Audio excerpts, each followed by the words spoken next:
السلام علیکم، spiritual university Pakistan کی جانب سے اس خاص علمی سفر میں خوش آمدید۔ میں ہوں آپ کی میزبان اور آج ہم ایک بے حد دلچسپ اور گہری کتاب کا جائزہ لینے والے ہیں۔ کتاب کا نام ہے خوابزار کے پار اور اس کے مصنف ہیں حضرت جی تابش کمال۔ یہ کوئی عام سی کتاب نہیں ہے، بلکہ سمجھیں کہ یہ انسانی روح، فطرت اور تخیل کی ان دیکھی وادیوں کا ایک ایسا سفر ہے جو ہمیں اپنے ہی اندر جھانکنے پر مجبور کر دیتا ہے۔ تو چلیں بنا کسی تاخیر کے اس کتاب کے ابتدائیے کی دنیا میں قدم رکھتے ہیں۔ اب ذرا اس شاندار سرورق پر تو غور کریں، کتنی گہری پراسراریت ہے اس میں، ہے نا؟ گہرا نیلا آسمان، چاند کی وہ دودھیا سی روشنی اور بالکل پرسکون سمندر، یہ سب عناصر مل کر ایک ایسا سحر انگیز ماحول بناتے ہیں جو ہمیں دنیا کے اس روزمرہ کے شور و غل سے نکال کر ایک خوابناک دنیا میں لے جاتا ہے۔ اور اسی پس منظر پر مصنف یعنی حضرت جی تابش کمال کا نام ایک خاص وقار کے ساتھ چمک رہا ہے۔ سچی بات تو یہ ہے کہ یہ صرف ایک کور پیج نہیں ہے، بلکہ تفکر اور تنہائی کے اس سفر کا پہلا قدم ہے جہاں مصنف ہمیں لے جانا چاہتے ہیں۔ پہلا حصہ بیداری یعنی تنہائی اور تفکر کی جانب سفر۔ دباچے میں مصنف بتاتے ہیں کہ ان کی تنہائی دراصل کوئی دنیا سے فرار نہیں تھی، بلکہ اپنے باطن کو دریافت کرنے کی ایک بھرپور شعوری کوشش تھی۔ یہاں مصنف نے ایک کمال کا استعارہ استعمال کیا ہے۔ وہ لکھتے ہیں کہ طائر حیات اپنے پنکھ پھیلائے کسی اور خوابزار کے پار اترنے پر مائل ہے۔ کتنا خوبصورت خیال ہے، یعنی جب زندگی کا پرندہ اڑان بھر کر خوابوں کی دنیا کے اس پار اترتا ہے، تب گوشہ تنہائی کے اصل راز کھلتے ہیں، تب ظاہر اور باطن کی دیواریں گرنے لگتی ہیں۔ اس سے یہ بات بالکل واضح ہوتی ہے کہ خواب صرف نیند کا حصہ نہیں ہوتے، بلکہ یہ تو حقیقت تک پہنچنے کا ایک باقاعدہ راستہ ہے۔ اگر ہم ان کے ادبی سفر پر نظر ڈالیں تو ایک بہت دلچسپ ارتقاء نظر آتا ہے۔ حضرت جی تابش کمال نے شروعات تو روایتی اور دلکش غزل سے کی تھی، لیکن جیسے جیسے ان کی سوچ اور خیالات کا دائرہ وسیع ہوتا گیا، انہیں لگا کہ غزل کا کینوس شاید ان کے مسلسل بہتے خیالات کے لیے کچھ تنگ ہے۔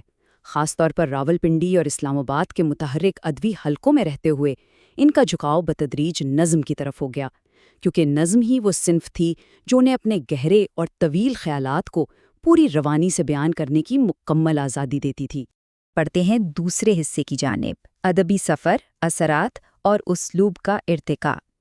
ظاہر ہے کوئی بھی بڑا فنکار کسی خلا میں تو تخلیق نہیں کرتا، وہ ہمیشہ اپنے ارد گرد کی عظیم روایات سے سیکھتا ہے اور پھر اپنا راستہ خود بناتا ہے۔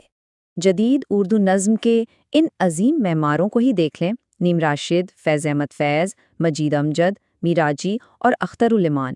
مصنف نے خود ان شخصیات کا تذکرہ کیا ہے۔ ان اساتذہ نے جس مہارت سے مشرقی استعاروں اور زمین سے جڑے افکار کو شاعری میں ڈھالا، اس چیز نے حضرت جی تابش کمال کو بے حد متاثر کیا، اور پھر انہی اثرات کی روشنی میں انہوں نے اپنا ایک ایسا منفرد اور الگ اسلوب تراشا جو آج ہمیں ان کی نظموں میں پوری آب و تاب کے ساتھ نظر آتا ہے۔ یہاں میں ایک لمحے کے لیے رک کر یہ ضرور بتانا چاہوں گی کہ علم، ادب اور روحانی ارتقاء کا یہ خوبصورت اور بصیرت افروز سفر اسپرچول یونیورسٹی آف پاکستان کی جانب سے پیش کیا جا رہا ہے۔ ہمارا ہمیشہ سے یہی مقصد رہا ہے کہ ایسا علم شیئر کیا جائے جو واقعی روح کو بیدار کر دے۔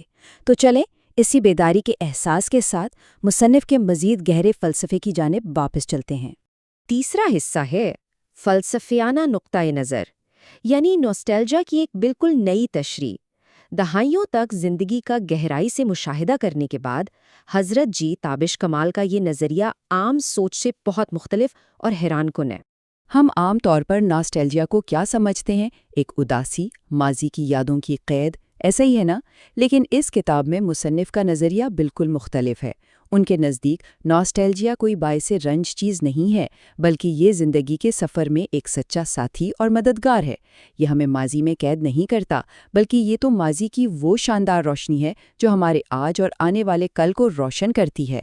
سوچیں، یہ کتنا مثبت اور امید افزا رویہ ہے جو ماضی کو ایک بوجھ کے بجائے ایک خوبصورت رہنما بنا دیتا ہے۔ دباچے کے اس آخری صفحے کو دیکھیں، یہاں مصنف کے دستخط اس بات کے گواہ ہیں کہ انہوں نے کائنات کے ان چھوٹے چھوٹے مظاہر، فطرت کے کچے رنگوں اور انسان کے سیدھے سادے جذبات سے ہی اپنی شاعری کو کشید کیا ہے۔ وہ خوشی، غم اور امید کے ان بالکل خالص اور فطری احساسات کو کینوس پر اتارتے ہیں۔ ان کے لیے شاعری صرف لفظوں کا کوئی کھیل نہیں ہے، بلکہ یہ تو زندگی کی اصل دھڑکن کو اپنے اندر محسوس کرنے کا نام ہے۔